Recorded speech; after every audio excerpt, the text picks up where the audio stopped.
ఈరోజు కర్నూలు జిల్లా కాంగ్రెస్ పార్టీ పిలుపు మేరకు ఇక్కడ వచ్చినటువంటి కాంగ్రెస్ సీనియర్ నాయకులకు, నియోజకవర్గ ఇన్ఛార్జ్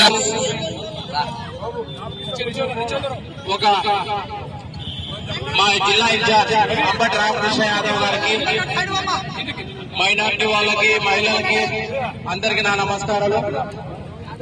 ఈరోజు భారతదేశంలో మన హోమ్ మినిస్టర్ గారు, కేంద్ర హోమ్ మినిస్టర్ గారు మాట్లాడినటువంటి వ్యాఖ్యలకు నిరసనగానే ఈరోజు కాంగ్రెస్ పార్టీ ఈ పాదయాత్ర చేయడం జరుగుతోంది. ఒకటే డిమాండ్, అమిత్ షా గారు మీరు కేంద్ర హోంశాఖ మంత్రికి రాజీనామా చేయాలి.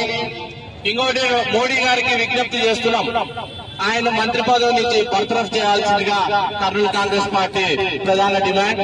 దయచేసి ఈ రెండు ఢిల్లీకి వినపడేటట్లు మనమందరము చెప్పాలి, బుద్ధి తెచ్చుకోవాలి. కూటమి వాళ్ళు దయచేసి ఈ రోజు మీరు అధికారంలో ఉన్నారు, ఈ రోజు ఎమ్మెల్యేలు అయినారు, ఎంపీలు అయినారు. ఈ రోజు ఆ రాజ్యాంగం వల్లనే మీరు ఈ రోజు అయినారు తప్ప మీ సొంతంగా చేసింది ఏం లేదు. దయచేసి మీరు గుర్తుపెట్టుకోవాల్సింది ఏంటంటే, అంబేద్కర్ గారిని అవమానించినారు అంటే మొత్తం యావత్ ప్రపంచం, భారతదేశం అందరినీ అవమానించినట్టే.